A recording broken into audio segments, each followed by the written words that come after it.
तो भाई शादी में तो लोग गए होंगे पार्टी में बहुत बार, इंजॉय भी किया होगा खाना। और कुछ दिन बाद जब खबर आती है कि भाई 2 साल बाद उस जोड़े का डाइवोर्स हो गया, तो बड़ा दुख होता है। इसलिए नहीं कि उनका डाइवोर्स हो रहा है, इसलिए पापा ने 2100 का लिफाफा दिया था, नालायक फिर शादी करेंगे फिर पैसा देना पड़ेगा, इसलिए आपको दुख होता है कि मेरे पैसे बर्बाद चले गए। तो वैसे ही अगर डाइवोर्स रोकना हो तो मैंने थ्योरी एक दी हुई है कि जब भी मिस्टर एक्स और वाई की शादी हो और कल को इनका डाइवोर्स हो जाए, तो कोर्ट बोलेगा डाइवोर्स का सबसे पहला ग्राउंड ये होगा कि जिन लोगों से लिफाफे लिए हैं 12% इंटरेस्ट के साथ इन सारे के सारे लोगों के लिफाफों को क्या किया जाए, वापस किया जाए। अल्टीमेटली दोनों फैमिलीज कहेंगी कोई जरूरत नहीं डाइवोर्स की। समझ में आ गया? X was a boy and why was a girl. इनके परिवार ने 20 लाख रुपए खर्च किया था, इनके परिवार ने 30 लाख खर्च किया था। इनकी माता पिता को शगुन मिला था 2 लाख का, इनके माता पिता को शगुन मिला था 3 लाख रुपए का। कोर्ट कह रहा है कि 12% के हिसाब से ये पैसा भी वापस करना पड़ेगा। लड़के के माता पिता परेशान, एलिमनी तो देनी पड़ेगी, मेंटेनेंस देना पड़ेगा, ये पैसा भी वापस देना पड़ेगा रिश्तेदारों को। तो इन दैट केस भैया डाइवोर्स ना ही करो तो ठीक है। समझ में आ गया? ये जिस दिन कानून बन गया बच्चों, मैं चैलेंज करता हूं, देश में 99% डाइवोर्स खत्म हो जाएंगे, होएंगे ही नहीं। समझ में आ गई बात? चलिए। क्या? नहीं, शादी तो होएगी होएगी, माँ बाप का प्रेशर है, शादी तो होएगी होएगी। क्या? डाइवोर्स की जरूरत किसको होती है? हाँ, मान ली कोई नेचुरल सर्कमस्टांस है। हाँ नहीं, जैसे ये भी मान लीजिए इम्पोर्टेंसी वगैरह है, या हस्बैंड इतना कमा ही नहीं रहा कि वाइफ की बेसिक नेसेसिटीज को पूरा कर पाए, तो वहां पे ये 12% इंटरेस्ट रेट वाली बात फिर चलो हट जाएगी कम से कम। हाँ, जहां इनवैलिड डाइवोर्स है, रह रहे थे, अब हमारी पटरी नहीं खा रही, क्यों नहीं खा रही भाई? समझ में आ गया? और एक चीज और ऐड कर दो ताकि और डाइवोर्स ना हो पाए। जो हस्बैंड वाइफ की प्रॉपर्टी है, दोनों का 50% अगर बच्चा पैदा हो चुका है उसको मिलेगी। Is that clear? और जितनी हस्बैंड वाइफ की प्रॉपर्टी है उसका 10% आपको कोर्ट में जमा कराना पड़ेगा।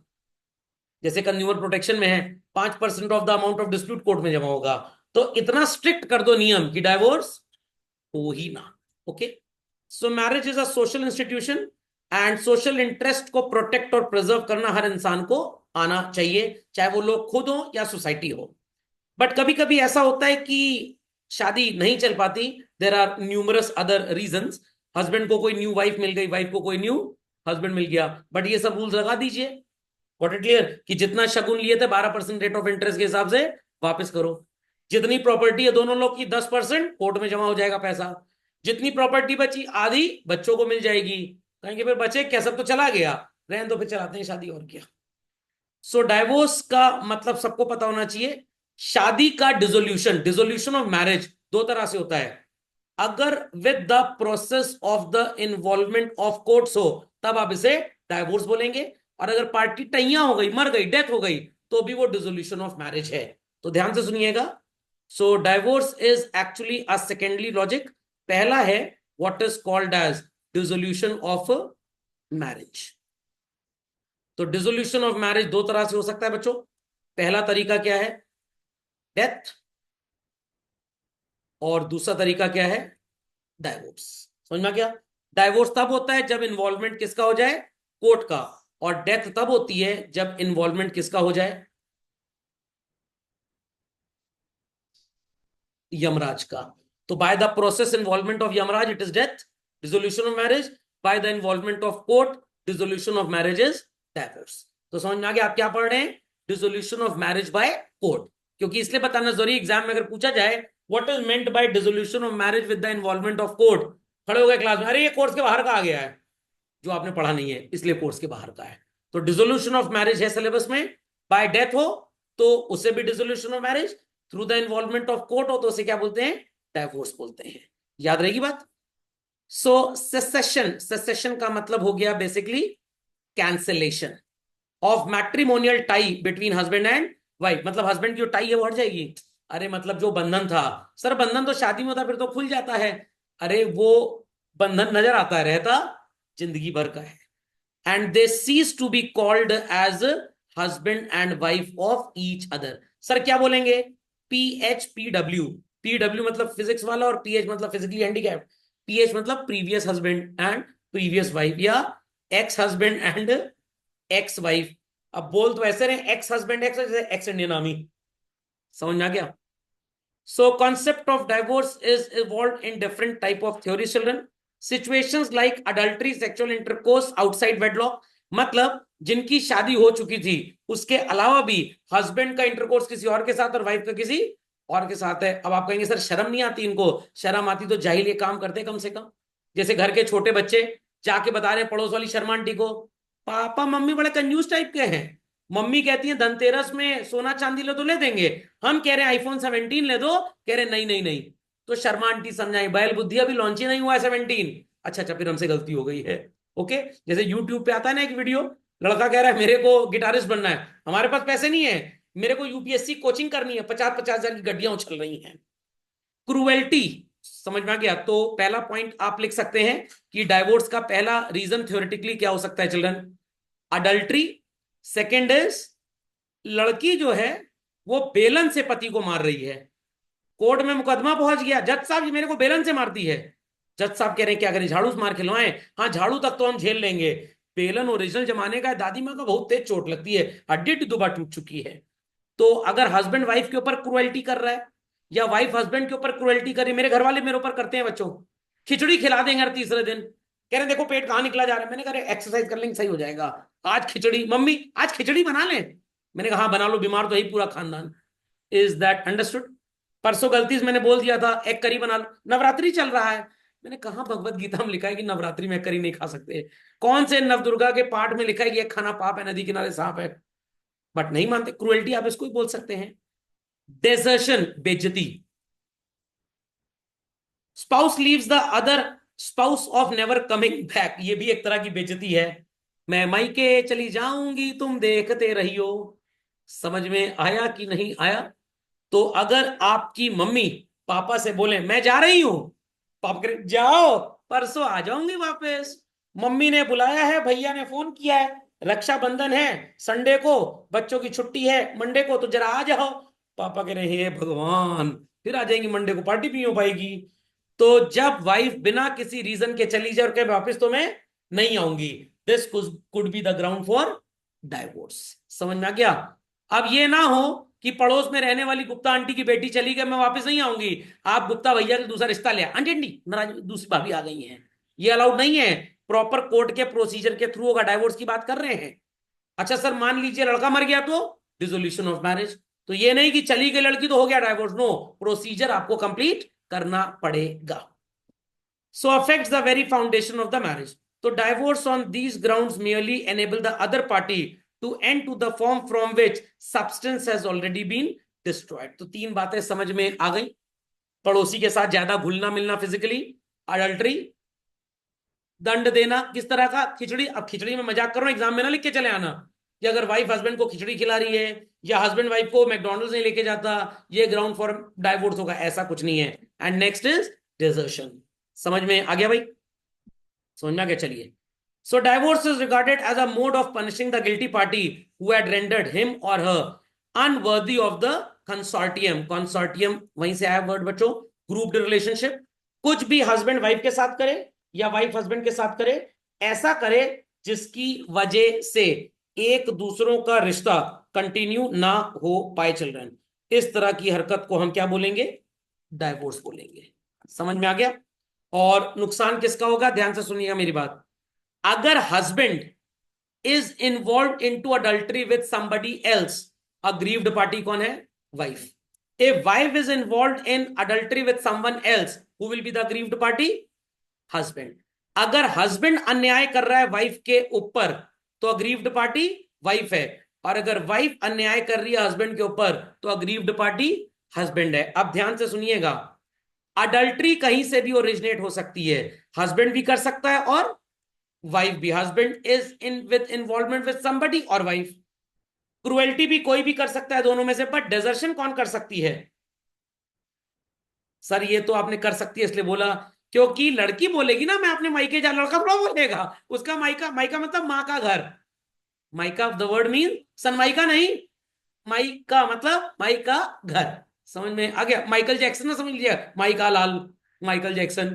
ओके, तो डेसर्शन लड़के के ऊपर लागू नहीं होता, ये सिर्फ लड़कियों के ऊपर लागू होता है। बाकी तो दोनों के ऊपर लागू हो सकता है। याद रहेगा, एमसीक्यू में सब बातें काम आएंगी। चलिए, so this give rise to guilt और ऑफेंस थ्योरी ऑफ डाइवोर्स। तो ध्यान से सुनिएगा, तो सबसे पहली थ्योरी जो हम डाइवोर्स की पढ़ना चाहते हैं या पढ़ने जा रहे हैं, कौन सी थ्योरी है बच्चों? Guilt theory. गिल्ट थ्योरी का मतलब जो पार्टी गिल्टी होगी जिसने मैट्रिमोनियल ऑफेंस किया। मैट्रिमोनियल ऑफेंस तीन तरह के हैं बच्चों। कौन कौन से तीन तरह के मैट्रिमोनियल ऑफेंस हैं? आलू कचालू दम आलू, अडल्ट्री, क्रुएल्टी एंड डेसर्शन। आलू कचालू दम आलू याद रहेगा। तो अडल्ट्री और क्रुएल्टी दोनों कर सकते हैं एक दूसरे के ऊपर, डेसर्शन सिर्फ लड़की कर सकती है। समझ में आ गया? तो अडल्ट्री और क्रुएल्टी में एक पार्टी अग्रीव्ड और एक सुग्रीव, accused, aggrieve and accused. Aggrieve और गिल्टी एक ही होता है, अग्रीव और गिल्टी एक ही। अग्रीव मतलब जो परेशान आत्मा है, ओके। बट डेसर्शन के केस में अक्यूज हमेशा लड़की होगी, और अग्रीव्ड और गिल्टी, सॉरी, अग्रीव्ड और क्या कहते हैं, ओ सॉरी सॉरी सॉरी, अक्यूज्ड और गिल्टी एक होते हैं, गलत मेरे मुंह से निकल गया। अक्यूज्ड मतलब जिसने दंड दिया है, गलत करने वाला इंसान। Is that clear? तो अडल्ट्री और क्रुएल्टी में लड़का लड़की दोनों गिल्टी भी हो सकते हैं, अक्यूज भी हो सकते हैं। एक गिल्टी होगा, दूसरा अक्यूज। तो एक्स ने किसी और के साथ अडल्ट्री की, अपनी वाइफ को वो क्रुएल्टी से ट्रीट कर रहा है, तो एक्स क्या होगा? गिल्टी पार्टी और अक्यूज होगा। और why the wife is aggrieved. समझ में आ गया? अब लड़की कह रही है मैं जा रही हूं ससुराल छोड़ के, तो यहां पे लड़की क्या हो गई? नहीं, डिपेंड करता है, डिपेंड करता है। लड़की इसलिए जा रही क्योंकि उसके ऊपर क्रूएल्टी हुई है। अपनी मर्जी से अगर लड़की कह रहा बहुत हो चुका, हम नहीं रह सकते, दिन भर एसी चलाओ तो हम रहेंगे, सारे नौकर ले आओ। कितने नौकर ले आओ? 5। घर में तो 4 ही काम है, एक खाना चबा चबा के मेरे मुंह में डाल दे, हम इतने बड़े आलसी हैं। तो लड़की अगर क्रुएल्टी की वजह से गई है, तो आप लड़की को भी अग्रीव बोल सकते हैं। लड़के की कोई गलती नहीं थी, लड़की ही आजकल गड़बड़ हो गई है।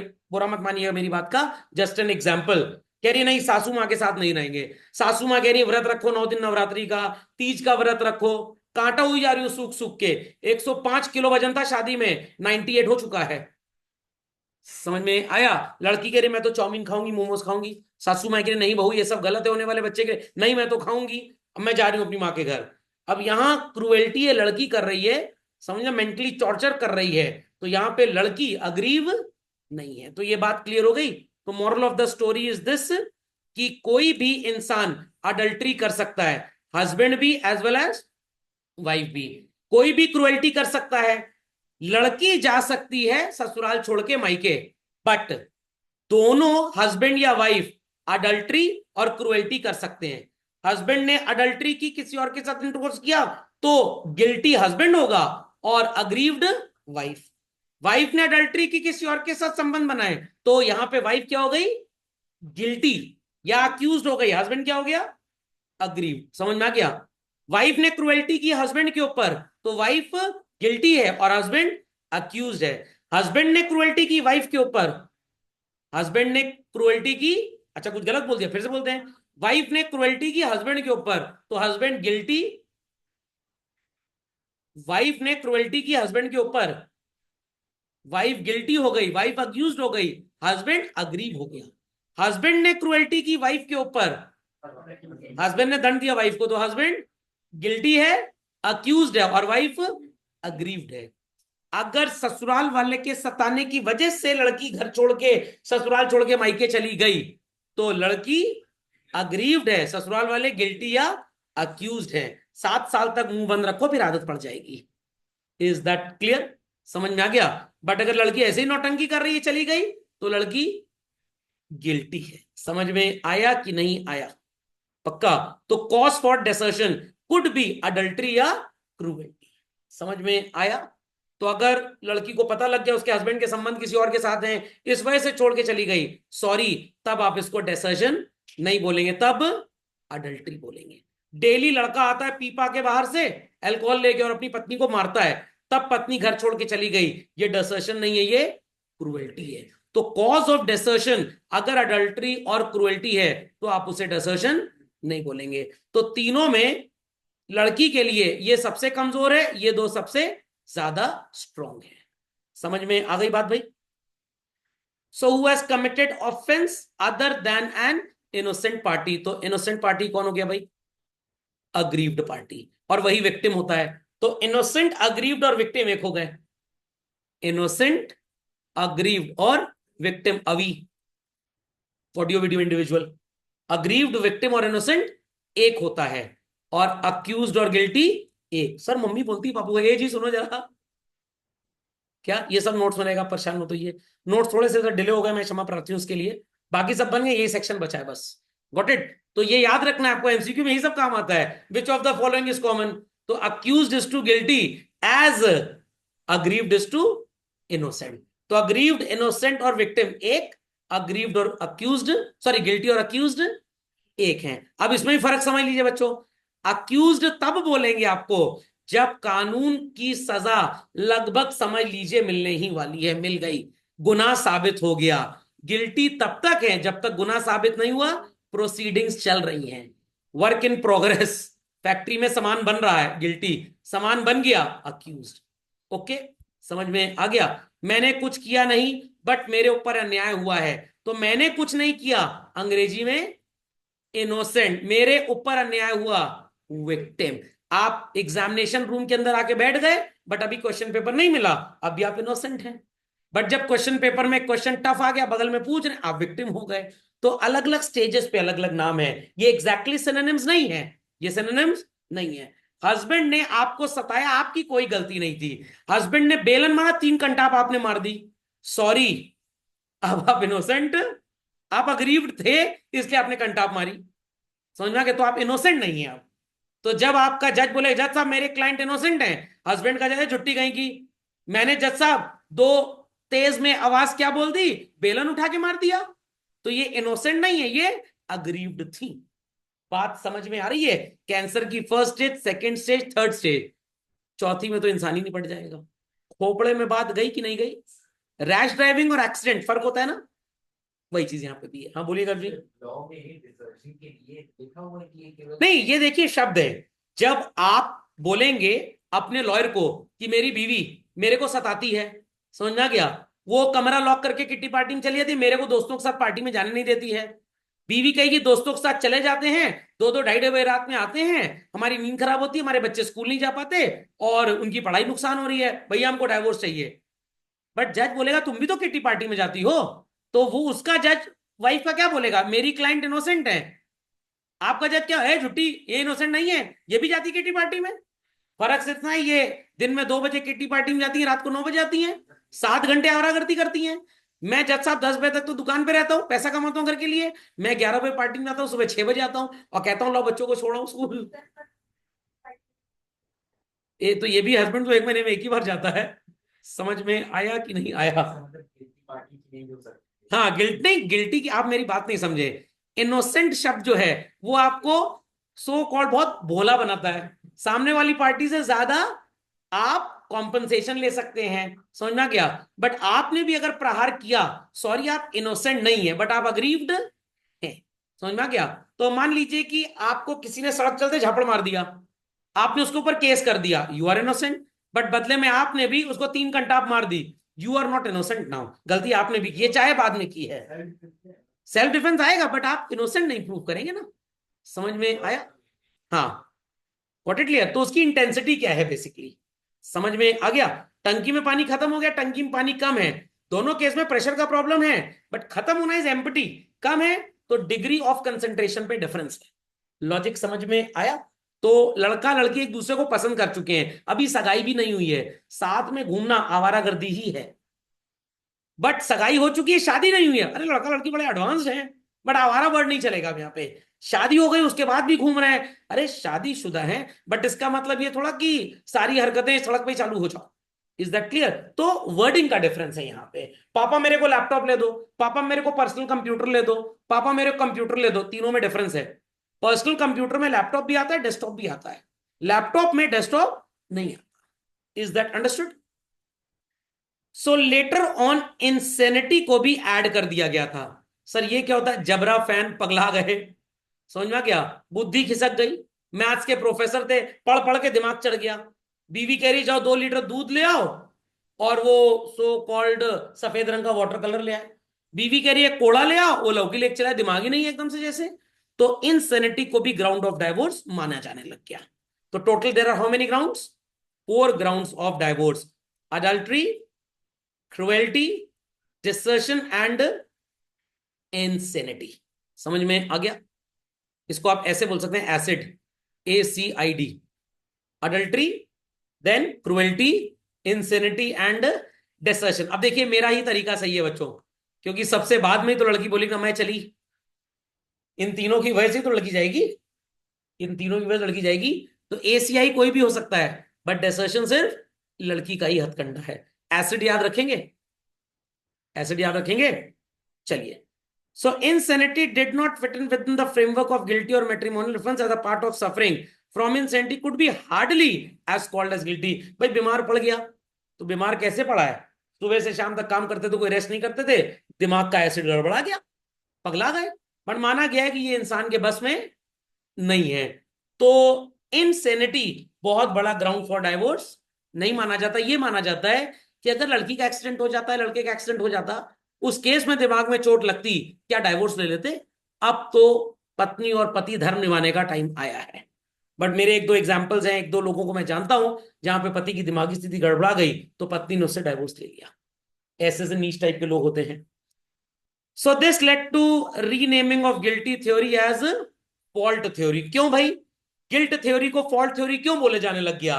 क्योंकि उसके अंदर insanity was not the ground for default. तो मैं अगर होता प्रोफेसर उस जमाने में तो मैं फॉल्ट थ्योरी ना बोलता, मैं बोलता कि भाई चलो गिल्टी थ्योरी की फॉल्ट थ्योरी ना बोल के बोलते हैं incomplete theory of default, what, sorry, of divorce.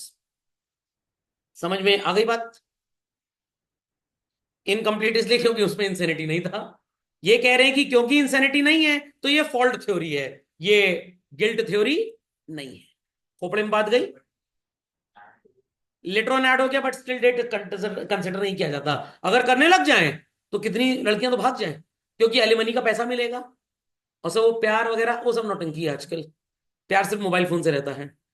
So if one of the parties has some fault in him or her, marriage could be dissolved whether that fault is his or her conscious act or providential। providential मतलब किसी वजह से हो जाना। तो पहली theory समझ में आ गई। डेढ़वी थ्योरी समझ में, डेढ़वी क्या होती है? पहली गिल्ट, 1.5 फॉल्ट।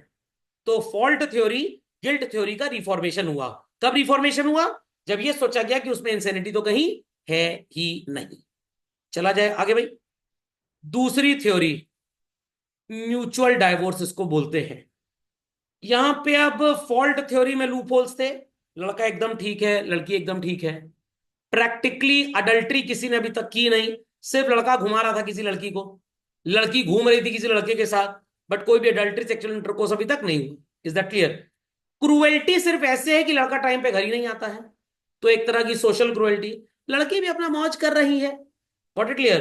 तो क्रूएल्टी हो तो रही है सोशली, बट नजर नहीं आ रही। मुंह जबानी लड़ाई झगड़ा डेली हो रहा है घर में, 24 घंटे में 26 घंटा हो रहा है, बट हाथापाई नहीं है, कोअर्जन नहीं हो रहा अभी। समझ में आ गया? तो सोचा कि भाई आपस में साथ में नहीं रह पा रहे हैं, बच्चों के ऊपर बुरा असर आएगा, तो भलाई इसी में कि हम म्यूचुअल कंसेंट से डाइवोर्स ले लें। सो बिगेस्ट ड्रॉबैक फॉल्ट थ्योरी का यही था कि वहां पे इनोसेंट पार्टी और गिल्टी पार्टी को ढूंढना मुश्किल ही नहीं, नामुमकिन होता जा रहा था। हाँ हाँ, वो लिखा नहीं जाता है। वो जब फैमिली कोर्ट के जज बैठेंगे, फैमिली कोर्ट के जो जज होंगे वो बोलेंगे दूसरी दोनों पार्टी से कि भाई आप लोग 6 महीना अलग अलग थे, अब आपने फाइनली क्या डिसाइड किया? इसको कूलिंग पीरियड बोलते हैं, बताया था लास्ट लेक्चर में। तो पूछा जाएगा भाई आप चाहते हैं अलग रहना? हाँ, 6 महीना हो गया है भाई, अब 6 महीने बाद फर्स्ट हियरिंग हो जाएगी, इसको फर्स्ट मोशन बोलते हैं। भाई आप अलग अलग होना चाहते हैं, आपने डिसाइड कर लिया है, चलिए ठीक है, हाँ भैया हमको डाइवोर्स चाहिए, आपको डाइवोर्स चाहिए, आपको चाहिए, हमको भी चाहिए, हो गई बात। अब 6 महीने बाद सेकंड और फाइनल मोशन होगा। उस दिन बुलाया जाएगा भाई एक मौका और दे रहे हैं, अगर कोई चांस चेंज हुआ तो बता दीजिए। या फर्स्ट मोशन के बाद ये बोला जाता है एलिमनी का कुछ पैसा दीजिए, कि प्रूव हो जाए कि भाई ये एलिमनी दे भी रहे हैं या नहीं। अगर तुरंत दान महाकल्याण, एक ही हियरिंग में जज बोल दे तुमको 2 करोड़ इनको देना है, हर महीने तुम पति हो, तुम इनको 2 लाख रुपए दोगे, हाँ दे देंगे जज साहब, और ना दे तो फिर नया केस कोर्ट में लगाना पड़ेगा। तो फर्स्ट मोशन के बाद जनरली आपकी एलिमनी का ट्रांसफर थोड़ा सा हो जाना चाहिए, और मेंटेनेंस स्टार्ट हो जाना चाहिए। सेकंड मोशन और फाइनल हियरिंग जो होती है उसमें जज पूछता है लड़की से या लड़के से कि भाई जो एलिमनी का ट्रांसफर या मेंटेनेंस की बात है वो मिल रहा है कि नहीं मिल रहा। लड़की कहती है हाँ मिल रहा है, ठीक है तो भैया आप डाइवोर्स हो जाएगा। व्हाट इट क्लियर, मतलब आप अपने डाइवोर्स के कंडीशंस को फॉलो कर रहे हैं। Is that understood? कुछ केसेस में फर्स्ट शेयरिंग के बाद लड़का ही बोलता है भाई मेरे पास अभी पैसे नहीं है बट 6 महीने बाद मैं देना स्टार्ट कर दूंगा। फिर सेकंड मोशन में कंफर्म होता है कि भाई कुछ पैसा मिला, तो लड़की बोल सकती है मेरे को चेक दिया गया था पोस्ट डेटेड, अभी सेकंड मोशन में आप डिसीजन दे दीजिए, I am agreeing with this. तो वो रियल लाइफ में चीजें किताबी भाषा से थोड़ी सी फर्क होती है, बट एक सिंगल मोशन में डाइवोर्स नहीं होता है, मिनिमम 2 मोशन चलते ही चलते हैं। कुछ भी जल्दी हो 6 महीने का cooling period, what it clear, फिर केस फाइल होता है। हाँ, कल तक साथ रह रहे थे, आज चले गए जज के पास, भाई डाइवोर्स चाहिए, जज कहेगा पहले 6 महीना अलग रहना पड़ेगा। तो 6 महीने का कूलिंग पीरियड लिखा हुआ है, देखिए लिखा भी नीचे ही आ गया अभी, ये cooling off period of 6 months, पढ़ेंगे अभी आगे, समझना क्या। तो sometimes husband and wife are not able to live together, but दोनों की कोई गलती नहीं है, बट साथ रहने में सिर्फ लड़ाई झगड़ा हो रहा है, पड़ोसी परेशान है वही डाइवोर्स करवा दिए कि तुम लोग आए दिन लड़ते रहते हो। तो नए थ्योरी इवॉल्व हुई जहां पे म्यूचुअल कंसेंट आ गया कि भाई क्योंकि आप अलग नहीं रह पा रहे हैं बट बहुत ज्यादा हाथापाई भी आपके बीच में नहीं हो रही है, तो आपका डाइवोर्स अडल्ट्री से तो हुआ नहीं, चक्करबाजी किसी की है नहीं, कोई इंटरकोर्स है नहीं, कोई भी सो कॉल्ड क्रुएल्टी नहीं हो रही है, कोई बेलन वगैरह बैट बॉल नहीं चल रहा, लड़की ये भी नहीं कह रही मैं अपने माँ के घर जा रही हूं बट हमको अलग रहना है बस। तो दिस इज म्यूचुअल कंसेंट। आजकल 90% डाइवोर्स ऐसे ही होते हैं, क्यों? क्योंकि अगर क्रुएल्टी हो जाए और अगर डिसर्शन क्रुएल्टी की वजह से हो जाए तो लड़के के ऊपर क्रिमिनल ऑफेंस लगेगा, सेक्शन 125 128 पढ़ा था हमने क्रिमिनल प्रोसीजर कोड का, वो लग जाएगा लड़के के ऊपर और वहां पे लड़के को जेल हो जाएगी, मिनिमम 7 साल की सजा है वहां पे। तो इन दैट के उससे बचने के लिए लड़का कहता है माता मेरे को छोड़ दो, म्यूचुअल कंसेंट ले लो। तो म्यूचुअल कंसेंट अगर नहीं तो उसके तहत होगा, वहां जज साहब एक और केस ठोकेंगे। Okay, so here the law recognizes the situation कि भाई म्यूचुअल कंसेंट से डाइवोर्स हो जाएगा, so consent will not automatically terminate the relationship. Court से decree, decree is as good as order of court. तो ऑर्डर ऑफ कोर्ट में और decree में थोड़ा सा फर्क होता है, मैं आपको बता दूंगा आगे चल के और बैंकर। बेसिकली अगर आपने मेरी प्रॉपर्टी हथियाई तो कोर्ट कह रहा है प्रॉपर्टी पहले तो खाली करो और मुआवजा अलग से भरो, मतलब आपको कोर्ट ने पनिशमेंट भी दिया और मेरे को रिवॉर्ड दिया, ये ऑर्डर ऑफ कोर्ट होता है। जहां पे आपको कोई पनिशमेंट नहीं है, सिर्फ कॉम्पनसेटरी डैमेजेस हैं, यहां पे डिक्री होगा, ऑर्डर ऑफ कोर्ट नहीं होगा। मम्मी ने डांट दिया, मारा नहीं थप्पड़, तो मम्मी ने थप्पड़ मार दिया आप सुधर गए, कोर्ट ऑर्डर, मम्मी ने डांट दिया डिक्री। Is that clear? तो डिक्री भी एक तरह का कोर्ट ऑर्डर है, बट जो सामने वाली गिल्टी पार्टी है उसको बहुत ज्यादा पनिशेबल ऑफेंस नहीं दिया गया। समझ में आ गया? मतलब करंट तो आपको छुआया सिर्फ इतना जितने में आप जिंदा हो जाएं, मारने वाला करंट नहीं छुआया, वो डॉक्टर लोग हार्ट अटैक वाले छुआते हैं ना, वैसे ही। हाँ, दोनों साइड से हो रही फिर भी म्यूचुअल होगा, पता है हम बोलेंगे हमने 2 बेलन मारा, बोलेंगे 3 घंटा मारा, भैया चुप रहो, वहां जाके कुछ ना भोगना। ओके, समझ में आ गया? सो हिंदू मैरिज एक्ट 1955 के तहत must live separately for a period of 1 year और more before filing a joint petition. अब ध्यान से सुनिएगा बच्चों, ध्यान सुनिएगा, यहां पे तो लिखा है कि आपको मिनिमम 1 साल से अलग अलग रहना है, बट अगर आप कल तक साथ थे और आज आपको अलग रहना है तो कोर्ट बोलेगा पहले 6 महीना अलग अलग रहो, फिर आना फर्स्ट मोशन होगा, फिर 6 महीना अलग अलग रहो, 6 महीने बाद सेकंड मोशन के लिए बुलाएंगे।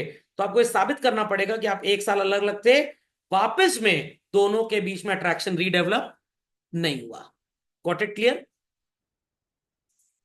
शादी में डिवोर्स, हाँ, तो मतलब जब शादी हुई तो क्या लड़की तीसरे चौथे दिन घर चली गई अपने? कितने दिन साथ रही पहले बताइए? अच्छा अच्छा, ये सब भी चल रहा है, ओके फेसबुक पे, ओके। हाँ, तो मान लीजिए शादी हुई लेटर से 1 जनवरी 2024 को, 6 महीने बाद लड़की ने पोस्ट डाला 30 जून 2024 को, व्हाट इट क्लियर। और अब अगर आप मेरे को बोलें सर वो 4 जनवरी को ही घर चली गई वापस, सासू माँ ने गलती से बोल दिया जाओ बहू पानी गर्म कर लो, गीजर आज खराब हो गया है, और बहू पानी गर्म करने के बाद भाग गई, भाग गई, और 6 महीने बाद फेसबुक पे पोस्ट डाल दिया we are separated, still it is not divorce. अब मोस्ट मैक्सिमम वो 30 जून को अपने वकील के थ्रू फैमिली कोर्ट में जब केस फाइल करेगी तो जज साहब बोलेंगे ठीक है फर्स्ट हियरिंग अगले महीने करते हैं। तो जुलाई में फर्स्ट हियरिंग हुई, 7 महीने में, फिर 6 महीने का कूलिंग पीरियड रहेगा। 1 साल आपको अलग अलग रहना पड़ेगा, साबित कैसे होगा? लड़की को बताना पड़ेगा, लड़के को बताना पड़ेगा हम कहाँ रह रहे थे, तो उसकी गवाही होगी। अगर लड़की अपने माँ के घर चली गई, किराए पे रह रही है, तो उसको वहां किराएदारी का अग्रीमेंट दिखाना पड़ेगा। Is that clear? या अगर ये बोला जाए कि लड़का कहीं जॉब करने और रहता था, मैं तो अपने ससुराल में ही रहती थी, इसको भी आप मान लेंगे अलग अलग पीरियड है। मतलब लड़के के माँ बाप और लड़की एक घर में रह रहे हैं, लड़का 4 महीने से दूसरे शहर रह रहा है, इसको भी आप मानेंगे कि अलग रह रहा है। क्या क्या क्या? हाँ हाँ, तो ऐसे नहीं हुआ तो वी आर सेपरेटेड, मतलब वो डाइवोर्स नहीं है। अभी कोर्ट इंटरवीन करेगा, जब नोटिस सुनाएगा तब होगा। Okay. During which the court will not examine the petition, thereafter parties have to file a joint motion to initiate divorce proceedings. तो मिनिमम 12 महीने अलग रहना ही रहना है। हाँ, अगर आप 5-6 महीने अलग रह चुके हैं तो कोर्ट बोलेगा ठीक है 6 महीने बाद केस सुनेंगे। बट कुछ केसेस में अगर जुगाड़ पानी होता है, मतलब मैं किताब की बात नहीं बता रहा हूं आपको, तो यहां पे जज पता है क्या बोलेगा? शादी हुई थी 1 जनवरी को ना, शादी हुई थी 1 जनवरी को, इज दैट क्लियर? और लड़की वापस भाग के चले आई अपने घर 4 जनवरी को, और 30 जून को लड़की कोर्ट में जा रही है और कह रही है मेरा डाइवोर्स करा दो। जज साहब कहेंगे नहीं, मिनिमम 1 जनवरी 2025 के बाद ही कोर्ट में एप्लीकेशन फाइल होगी। बट अगर शादी हुई लेटस से 1 जनवरी 2022 को, 2000, ये 20,022 लिख गया, 2022 को, ठीक है, और लड़की रह रही थी साथ में 30 जून 2024, कितना टाइम हो गया? 1.5 साल, सॉरी पूरा 22, पूरा 2.5 साल, 2.5 साल रह रही थी साथ में टिल 30 अप्रैल 2024। लड़की अपने ससुराल में रह रही है, अपने ससुराल में, बट वो 30 जून 2024 को अपने वकील को बोलती है कि भाई डाइवोर्स प्रोसीडिंग्स फाइल करवाओ, और वकील से कहती जुगाड़ पानी लगाओ और ये बता दो कि मैं शादी होने के बाद 5 जनवरी 2022 से ही अलग रह रही हूं। बैक डेट में एक रेंटल अग्रीमेंट बनवा लेते हैं, रेंटल अग्रीमेंट। वकील कहेगा पगला गई हो क्या, स्टैम्प पेपर कहां से लाओगी उस डेट का? वकील से वो कहेगी मेरी एक वकील से जान पहचान है, 2 साल पुराना स्टैम्प पेपर मिल जाता है, क्योंकि स्टैम्प पेपर जब ट्रेजरी से निकलता है उसके पीछे डेट लिखी होती है कब इशू किया गया है। तो ये लड़की 100 रुपए के पुराने स्टैम्प पेपर का कहीं से जुगाड़ करेगी, और स्टैम्प पेपर बनवाया जाएगा 2022 का। लड़की रह रही थी यहां तक अपने ससुराल में, बट 5 जनवरी के बाद वो चली आई मायके, 5 दिन बाद ही शादी के। वो कहीं से 2022 का स्टैम्प पेपर खोजेगी और उस पर एक फर्जी रेंटल अग्रीमेंट बनवाएगी कि वो सौरभ सर के घर पे रह रही थी। तो वकील प्रूव करेगा देखिए ये तो 2 साल से अलग रह रहे हैं, तो जज कहेगा ठीक है अभी तो कोर्ट में समय नहीं है, 2 महीने बाद सुनवाई करेंगे। तो अब रियलिटी में तो 2 महीने बाद सुनवाई हो गई, बट कागजों में दिखाया गया कि 2 साल से हम ऑलरेडी अलग हैं, तो मोर देन 1 ईयर हो गया कि नहीं हो गया? तो रियल लाइफ इज डिफरेंट, किताबी भाषा डिफरेंट है। क्या? वो वाइफ बोल देगी तुम नहीं अग्री कर रहे हो, तुम कोर्ट में क्या बोलोगे? लड़की झूठ बोली, साबित करो झूठ बोल रही है, प्रूफ है कोई? हमने तो साबित कर दिया। देखिए अदालत सबूतों और गवाहों पे चलती है। आप घर जाके बोले सर ने क्लास ही नहीं ली और मेरे पास रिकॉर्डेड वीडियो है, इज दैट क्लियर और नॉट? समझना क्या? नॉर्मल रिकॉर्डिंग हो गई, जैसे घर में कैमरा लगा, हाँ, वैसे नहीं घर का कैमरा में वो नहीं होगा ना, गूगल लोकेशन नहीं होगी। हाँ गूगल लोकेशन हो, देखिए इस लोकेशन पे ये लड़की घर में घूम रही है और ये इसका ससुराल नहीं है, तो मतलब ये कहीं और रह रही है। बट सामने वाला है बर्थडे पार्टी में गई थी, झूठ बोल रही है 15 मिनट के लिए। फिर वो कही देखो मैं नए कपड़े तो पहने, बर्थडे पार्टी में कैसे चली गई? तो कोर्ट कहेगा रेंटल अग्रीमेंट को ही हम मानेंगे, या आपने आधार बनवा लिया उस एड्रेस का तो हम मान जाएंगे उस डेट का। आधार का रिकॉर्ड तो डेटा वेरीफाइड हो जाएगा। नेबर्स को नहीं माना जाएगा, नहीं नहीं नहीं, नेबर को अगर माना जाएगा तो नेबर को बोला आओ तुम कोर्ट में आओ, और कहीं नेबर को लड़के ने प्रूव कर दिया झूठे हैं, झूठी गवाही दे रहे हैं लोग, इज दैट क्लियर? नेबर अलग कंटेम्प्ट में फंसेगा कि कोर्ट का टाइम बेकार हो रहा है। तो मेरे एक तो जानने वाले उनका डाइवोर्स हुआ है, तो उनका जो लड़का था, लड़की, उसके ससुर, उसकी सास, लड़की का बेटा और बेटी, ये लोग सब एक साथ रहते थे। लड़का जो है वो रहता था इधर क्या कहते हैं चेन्नई में, बट नौकरी करने के लिए दूसरे शहर गया, वहां उसका कोई चक्कर कर चल गया मान लो, प्रॉब्लम बात गई, और वो 8 महीने से अलग रह रहा है, 8 महीने अलग। सासू माँ को जब ये बात पता लगी कि मेरा बेटा ऐसे कुकर्म कर रहा है, उन्होंने उसको घर से बाहर निकाल दिया। अब बहू सास ये अलग ही चक्कर था एकदम, ये अलग ही चक्कर था, बट भाई खून तो अपना है। बाद में पता लगा सासू माँ और ससुर साहब वो लड़के की तरफ हो लिए, और लड़की कह रही है मेरे तो आपने चीट किया एक तरह से, तो उसने फिर वकील पकड़ा। व्हाट इट क्लियर थे हमारे दूर के एक रिश्तेदार, तो वकील ने कहा कि भाई अलग तो कब हुए, कह रही मैं रह तो रही थी उसी घर में, बट जुगाड़ है, मैं वहीं से मेरे को एग्जांपल याद आया कि पुराने स्टैम्प पेपर में मैं एक रेंटल एग्रीमेंट बनवा लेती हूँ। लड़का कह रहा है ये सब नहीं माना जाएगा, तो वकील ने कहा भाई देखो जान पहचान उसकी जज साहब से है, हंसोगे तुम ही हो, उसका केस स्ट्रांग है। समझ में आ गया। और लड़के का जिस लड़की के साथ चक्कर था, उसके ऑफिस में इस लड़की का एक कोलीग काम करता था, वहां से कॉल रिकॉर्डिंग उसको भेज दी भाई साहब को। Are people understand? तो लड़के का दोस्त उसकी बीवी का भी अच्छा दोस्त बन गया। नहीं समझे बात को? X was a boy, Y उसका दोस्त है, और एक्स की बीवी जेड, वाई और जेड की भी अच्छी दोस्ती थी। तो इन दैट केस जेड ने पूरी बातें लड़के की बीवी को पोक दी, पूरी रिकॉर्डिंग वगैरह फोन की भेज दी जो उससे बात करता था। तो अब उसके बाद एविडेंस भी आ गया, तुम अगर ना नुकुर करोगे, डाइवोर्स नहीं चाहिए, मैं ये दिखा दूंगा, तो अडल्ट्री का केस लगेगा। फिर उसके बाद तुम्हारे मेडिकल एग्जामिनेशन होंगे, फिर तुम साबित करते रहना, और झूठा अगर नहीं कबूलोगे मैं तुमको क्रिमिनल प्रोसीडिंग में लेके जाऊंगी। Is that clear? समझ में आ गया। और लड़के के जो 90% रिश्तेदार हैं सरकारी नौकर, लड़की ने धमकी दे दी मैं इनको भी लपेट लूंगी बीच में, ये सारे रिश्तेदार बोलने लग गए भैया चंडी का रूप धारण कर लिए नवरात्रि से पहले, छोड़ दो उसको, नहीं तो तुम तो जाओगे जाओगे, हम सबकी नौकरी भी चल, और नहीं भी जाएगी, कोर्ट तो बुलवा ही लिया जाएगा ना। और लड़की के पास कोई पैसे की कमी थी नहीं, वकील को लाखों रुपए जेब में फीस देने के लिए है। समझ फंसेगा कौन? लड़का, उसके परिवार वाले, उसके रिश्तेदार, प्लस रिश्तेदारों के बच्चे हैं। कल को जब पता लगेगा लड़का इतना गंदा कुकर्म किया डाइवोर्स, तो उनके रिश्ते नहीं होंगे आगे। तो डाइवोर्स सोसाइटी में इसलिए बहुत गंदा माना जाता है, ये समझ के परिवार के परिवार उजड़ जाते हैं पूरे।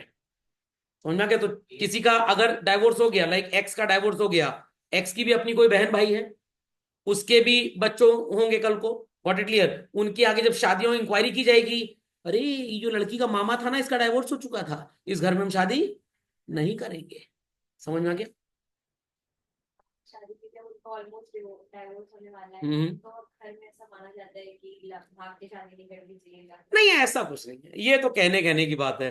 मैं आपको 15 एग्जाम्पल दे दूं, अरेंज मैरिज में डाइवोर्स हो जाता है, तो ऐसा कुछ नहीं है। ये जरूरी कि बच्चा कोचिंग ज्वाइन करे तभी पास होएगा, ऐसा थोड़ा, ये गलत, ये बकवास है। देखिए मैं एक टीचर हूं, ठीक है, मैं गलत चीज बच्चे को कभी नहीं बताऊंगा। तो मैं ये नहीं कह रहा कि अब मेरी शादी हुई, व्हाट इट क्लियर, तो मेरी अरेंज मैरिज थी, व्हाट इट क्लियर, मेरे कितने जानने वाले उनकी भी अरेंज मैरिज हुई, कितने जानने वाले उनकी लव मैरिज हुई, बट कितनों की चल रही, कितनों की निपट गई, कितनों की हो ही नहीं पा रही, ना अरेंज हो रही लव मैरिज हो रही है। मेरी सबसे छोटी चाची है, उनका बेटा 32 साल का, मेरा कजन, चाची की तू किसी से भी शादी कर ले, लड़की से मतलब, लड़के से ना कर लेना, मेरे को दहेज में कुछ नहीं चाहिए। अब कुंडली ऐसी है शादी नहीं हो रही, पंडित कह रहा है 35 साल से पहले शादी होगी कि नहीं, खोपड़े में बांध के योग ऐसा बना हुआ है। लॉजिक समझ में आ रहा है कि नहीं आ रहा? अब ऐसा थोड़ा कि अगर वो 35 साल से पहले शादी कर लड़की भागी जाएगी, अब वो कहने कहने की बातें। आलिया भट्ट की रणबीर कपूर तो अरेंज मैरिज हुई थी, और क्या? समझ में आ गया? तो ऐसा कुछ नहीं, ये सब कहने की बातें होती हैं कि भाई कोचिंग नहीं गए तो फेल हो गए, और देखो कोचिंग नहीं गए तो आईटी टॉप कर गए, ऐसा कुछ थोड़ा होता है। समझ में आ गया? तो ये सब बकवास चीजें हैं, व्हाट इट क्लियर। सो ये एक केस था Amardeep Singh versus Harveen Kaur.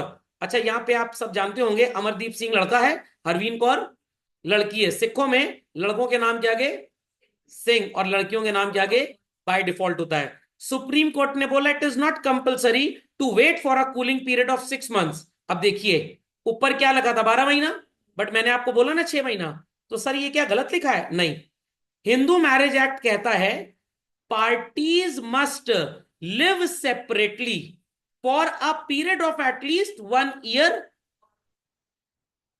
Just hold on. Their cooling period for 6 months. तो 1 year कहां पढ़ लिया हमने? नहीं, एक बार मेरे को फिर से पढ़ना पड़ेगा।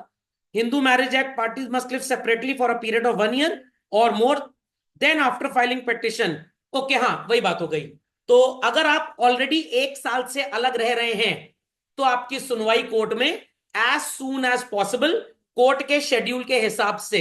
मतलब शादी हुई थी 1 जनवरी 2022 को, लड़की 5 जनवरी 2022 को घर से चली गई, और वो 30 जून 2024 तक अलग रह रही है, पूरा 22 पूरा 23, 2.5 साल अलग रह रही है। अब वो कोर्ट में केस कर सकती है। अब कोर्ट में तो जज साहब घर जा रहे हैं, जज साहब हम 100 रुपए और दे देंगे, हमारा मुकदमा कर दो पहले। जज साहब कहेंगे अभी तो केस पे केस लगा है, 15 दिन बाद की डेट ले लो, 15 दिन बाद तुम्हारा मुकदमा सुनेंगे। तो अगर 1 साल ऑलरेडी आप अलग रह रहे हैं तो मुकदमे की तारीख कोर्ट के शेड्यूल के हिसाब से जल्दी जल्दी दिलवाई जाएगी आपको। बट अगर अभी आप 1 साल अलग नहीं रह रहे तो तुरंत मुकदमे की सुनवाई नहीं होगी। पहले 6 महीना अलग रहिए, फिर आइए, देखा जाएगा, फिर 6 महीना बाद डाइवोर्स होगा। तो ये बात समझ में आ गई? तो I repeat once again, case करने के लिए हम ऑलरेडी जज साहब 5 साल से अलग रह रहे हैं, ठीक है, 15 दिन बाद आपकी सुनवाई हो जाएगी। तो आपको नहीं नहीं नहीं नहीं नहीं, फर्स्ट मोशन में कुछ नहीं होगा। आपको कोर्ट जाना पड़ेगा। कोर्ट में आप वकील को पकड़ेंगे, वकील एप्लीकेशन देगा, मेरी क्लाइंट सो एंड सो ही और शी डाइवोर्स चाहते हैं। जो रजिस्ट्रार होगा वो चेक करेगा किस डेट पे जज साहब खाली हैं, उस डेट पे आपकी हियरिंग लग जाएगी। डेट लगी है, बोलते हैं ना कोर्ट में डेट लगी है। Is that clear? तो उस डेट, कोर्ट में डेट लग गई आपकी, समझ में आ रही सबको बातें? अब जज साहब ने बोला भाई कितने दिन से लग रहे हो? जज साहब 2.5 साल। ठीक है, तो सुनवाई हुई। ऐसा है 4-6 महीने तक आप पहले फिर से अलग रहिए। तो सबूत तो होगा, वो तो टेकन फॉर ग्रांटेड है ना भाई। आप अगर क्लास में आए हैं तो ऑब्वियस सी बात है पढ़ने आए हैं। सर पहले कंफर्म कर लीजिए लोग कॉपी पेंसिल लाएं कि नहीं। सर कॉपी में इतनी जगह है कि नहीं, वो तो बाय डिफॉल्ट है। Is that clear? तो हम ये मान के चलेंगे कि आप झूठ भी बोल सकते हैं। तो जज साहब बोलेंगे ठीक है, आप बोल रहे हैं 2.5 साल से लग रहे हैं, 6 महीना फिर अलग रहिए, ताकि कोई अट्रैक्शन फिर से ना डेवलप हो जाए। ये फर्स्ट मोशन हो गया। अब 6 महीने बाद सेकंड मोशन होगा, समझ में आ गया? फिर आपको डाइवोर्स मिल जाएगा, बट कम से कम 1 साल का पीरियड अलग रहना है। बट सुप्रीम कोर्ट ने इसको ओवर रूल किया, क्योंकि सुप्रीम कोर्ट ने जिस जमाने में इसको ओवर रूल किया था, तुरंत लड़कियां भाग के मायके नहीं आती थी।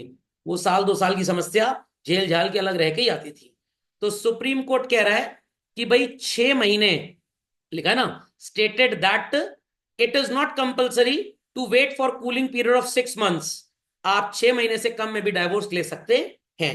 बट ऐसा प्रैक्टिकली इंडिया में नहीं हो पाता, क्योंकि कोर्ट में इतने मुकदमे ऑलरेडी पेंडिंग है। तो पूरी बातें सबको समझ में आ गई? कंफर्म? तो एक बार फिर से इसको मैं समराइज करता हूं। लड़के की शादी हुई जनवरी 22 में। लड़की 4-5 दिन बाद ही मायके लौट आई। 2.5 साल वो अलग रही। फिर वो वकील को मिली, वकील ने पेपर्स फाइल किए कोर्ट में। 2 महीने बाद, जून के बाद जुलाई अगस्त के बाद सितंबर में डेट मिल गई, कोर्ट में प्रोसीडिंग चालू हो गई। जज साहब कह रहे हैं ठीक है, आप 2.5 साल से अलग रह रहे हैं, बट कोई भी कोर्ट तुरंत तुरंत डाइवोर्स नहीं देगा, कहेगा अभी 6 महीना और अलग रहिए, ताकि रीअट्रैक्शन ना डेवलप हो जाए। बाद में आओ, अरे हमसे गलती हो गई, सॉरी सॉरी सॉरी। कोर्ट बोले पागल आगल हो क्या, टाइम इतना बर्बाद किए, हम कोई और केस सुन लेते इतने में। Is that clear? फिर 6 महीना आप अलग रहे, तो टोटल लगभग 3.25 साल हो गया। भाई 2.5 साल तो पहले अलग थे। 2 महीना कोर्ट का डेट लेट हो गया, 6 महीना जज साहब ने बोला अलग रहो, तो 3.25 साल हो गए।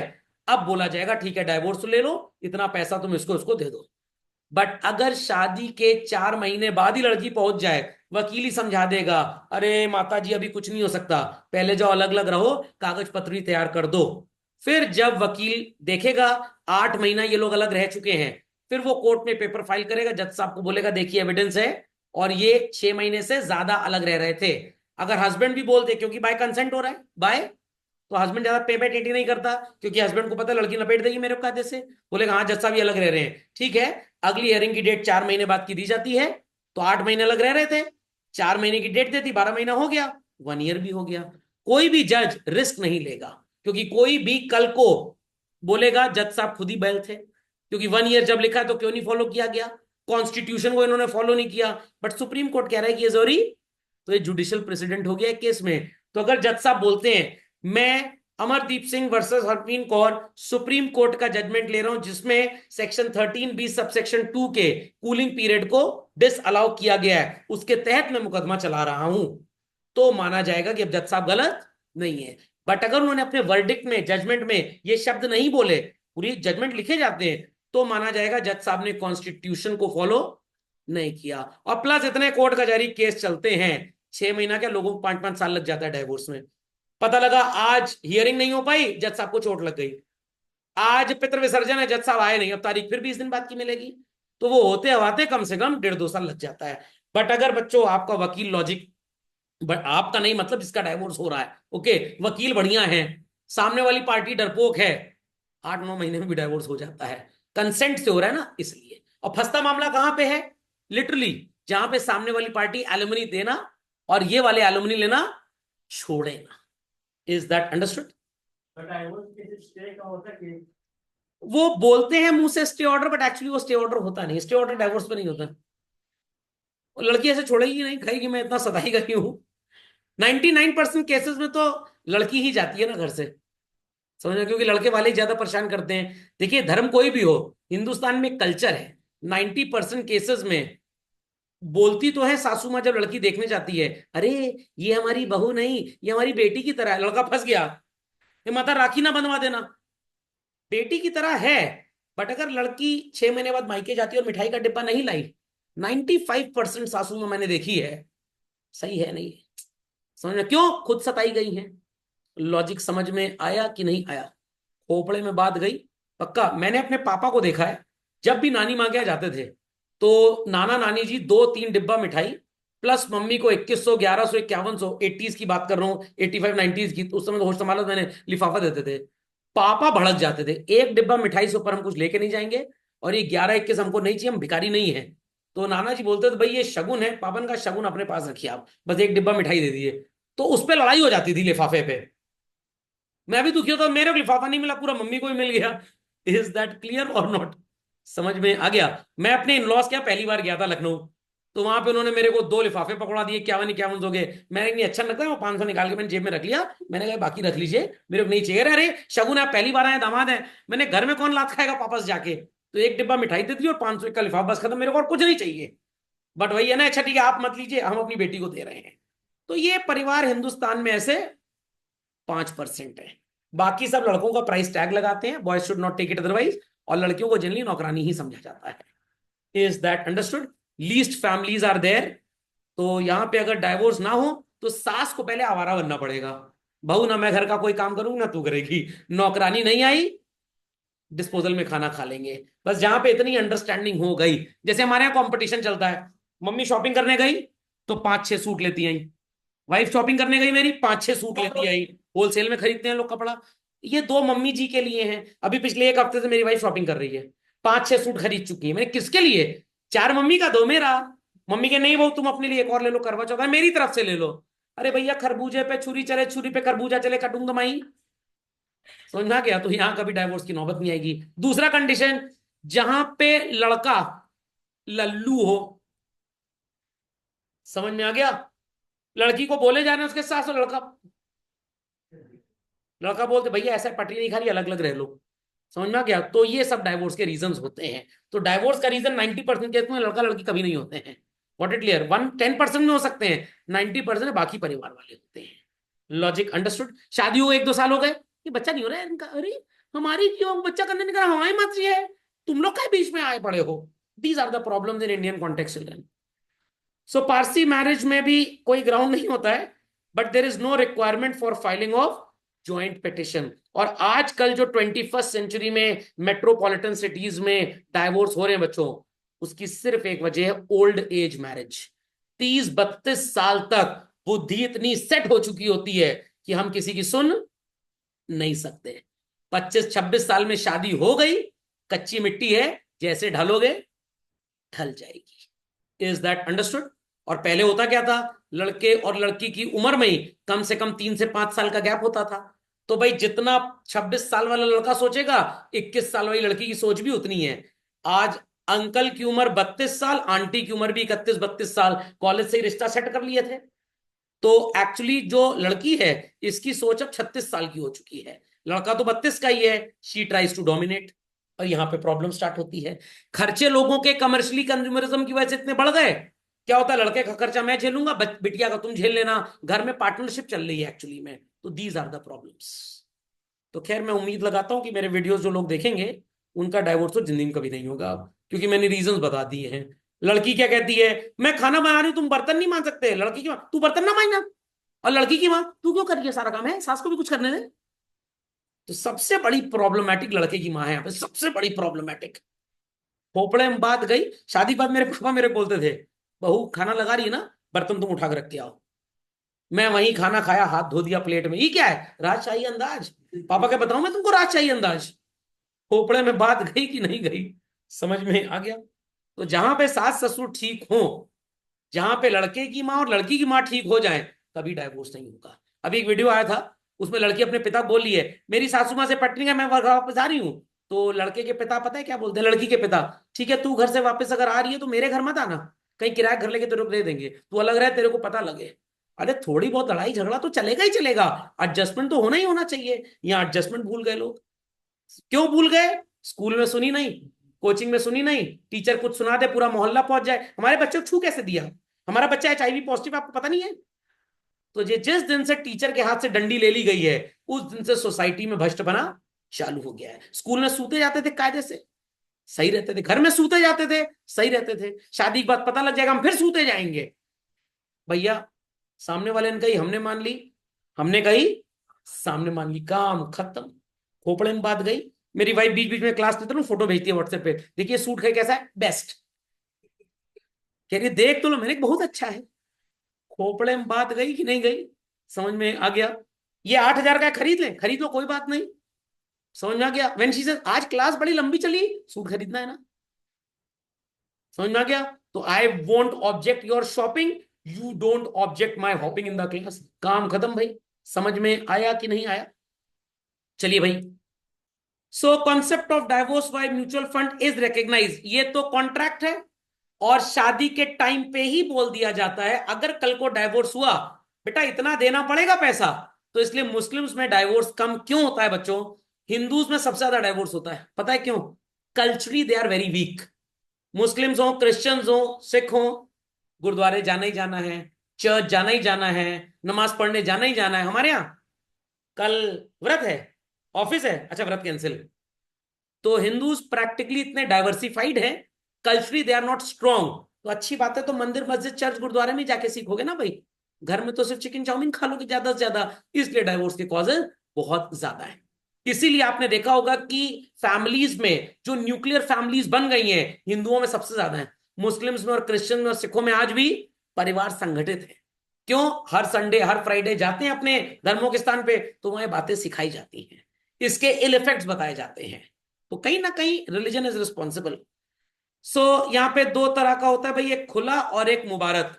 तो जिसको हम म्यूचुअल डाइवोर्स बोलते हैं वो यहाँ पे म्यूचुअल रिलीज या मुबारक है, और दूसरा है खुला, मतलब तलाक तलाक तलाक। अब ये खत्म हो गया।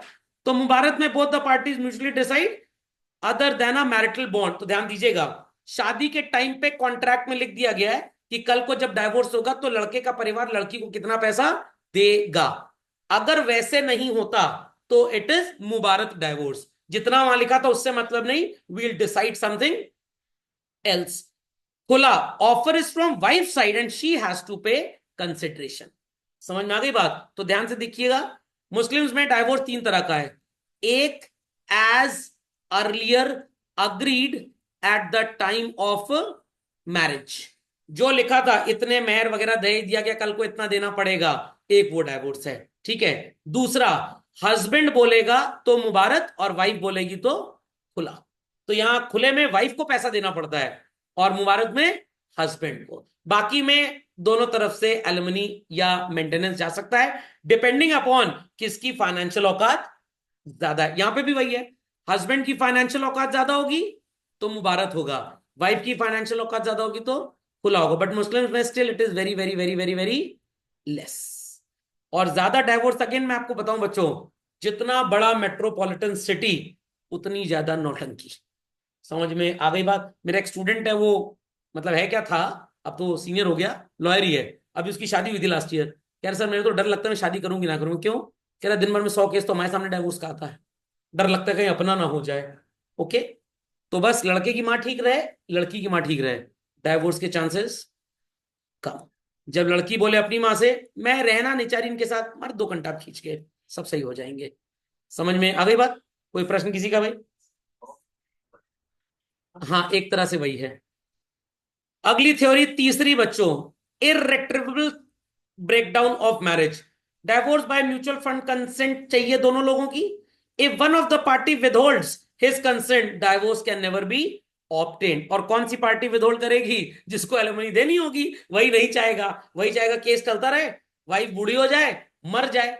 बट कुछ केसेस में वाइफ कहती है भैया मेरे को छुटकारा दिला दो, नहीं चाहिए मेरे को पैसा, मेरे को पैसा नहीं चाहिए। तो यहां पे जल्दी होता है। अब अगेन सारा खेल है वकील कितना स्ट्रांग है आपका। जैसे फैमिली को जजेस हो गए, लॉयर्स हो गए, हाँ तो तो बहुत केस देखे हुए हैं हाँ, डाइवोर्स के, तो गवर्नमेंट को बताती भी नहीं कि ये रीजन है इस डाइवोर्स। अरे उनकी दुकानदारी चौपट हो जाएगी। अगर वो बता दें कि सौरभ सर का वीडियो देख लो और जितना पैसा शादी में खर्च हुआ था सब रिश्तेदारों को उनका गिफ्ट 21-51 के लिफाफे 12% ब्याज के साथ लौटाने पड़ेंगे, 10% एलिमनी का पैसा कोर्ट में जमा होगा, जितनी प्रॉपर्टी हस्बैंड और वाइफ की आधी आधी उनके बच्चों के नाम रहेगी और कभी उनको वापस नहीं मिलेगी, और 6-6 महीने का जो सेपरेशन कूलिंग पीरियड है जेल में होगा, रिग्रेस इंप्रिजनमेंट, क्योंकि आप सोसाइटी के लिए गंदा काम करने जा रहे हैं। कल को आपके बच्चे शादी नहीं करेंगे भाई कि मेरे माता पिता का डाइवोर्स हुआ तो मेरे साथ भी ऐसा ही हो सकता है। तो हमारे हैं 2-4 लोग जो शादी नहीं करना चाहते क्योंकि उन्होंने अपने दोस्तों यारों के डाइवोर्स इतने देख लिए हैं। तो कुछ वैसा ही है, 10 गाड़ी आपने देखी सड़क पर भाड़ भाड़ भाड़ भिड़ रही है, मैं कार ना चलाऊंगा, पैदल चला जाऊंगा, समझ में आ गया? फिर पैदल भी 10 लोग का एक्सीडेंट हो गया, मैं घर में रहूंगा, घर में 6 प्रेशर कुकर फट गए, मैं छत पे जा रहा हूं। Is that clear? तो जब आप देखते हैं नुकसान तो आपको लगता है आपके साथ ना हो जाए, ठीक। Therefore with the passage of time, हाँ अगर ये सब इतना स्ट्रिक्ट हो जाए तो लड़का लड़की को कत्ल कर देगा फिर, और लड़की लड़के का कत्ल कर दे फिर ये बढ़ने लग जाएगा। Is that clear? सबसे इंपॉर्टेंट है शिक्षक को उसकी छड़ी लौटा दो, सोसाइटी में डिसिप्लिन आ जाएगा। मैं तो इसी बात को तो कॉल्ड मानता हूं। सो पैचेज ऑफ टाइम की नेसेसिटी आई एंड नई थ्योरी आ गई जिसको बोलते हैं इररेट्रेबल थ्योरी। इसका मतलब था ब्रेकडाउन थ्योरी का, marriage has broken down without a possibility of repair then it should be dissolve without looking at the fault. मतलब ये बोल रहा है कि भाई अगर शादी हुई बट अब लोग नहीं रह पा रहे तो फॉल्ट क्या देखनी, अलग होना चाहते हैं तो अलग हो लें। गांधी जी ने भी कुछ ऐसा किया था। कुछ लोग बोलते हैं फालतू पाकिस्तान बना दिया, भाई शायद पाकिस्तान ना बनता तो जितना आज जम्मू एंड कश्मीर का प्रॉब्लम है वो पूरे देश का प्रॉब्लम होता, उधर बलूचिस्तान से लेकर इधर असम डिब्रूगढ़ तक चलता रहता। अब तो भाई वो अपना लड़ मर रहे हैं, अपना लड़ मर रहे हैं। 80% लोग तो खुश हैं, ऐसे पूरे 100% बर्बाद हो जाते हैं। तो भाई तुम अपने अलग घर में रह रहे हो, तुम अलग घर में भी दो भाई आपस में लड़ाई करते हैं, पापा क्या बोलते हैं, मम्मी क्या बोलती हैं, ऐसा है, अलग अलग रहो। समझ में आ गया? तुम उसका खिलौना नहीं छुओगे, तुम उसका नहीं छुओगे, बाद में ए भाई आओ चलो कुट्टी के मिल्ली कर लेते हैं। Is that understood? समझ में आ गया भाई? चलिए, तो ग्राउंड्स ऑफ डाइवोर्स अगले लेक्चर में करेंगे और क्रिश्चियन वाला भी ये अगले लेक्चर में ही निपटा देंगे। ये क्रिश्चियन लॉ के तहत है। समझ में आ गई सारी थ्योरीज? चलिए, तो आज की सेवाएं यहीं समाप्त होती हैं।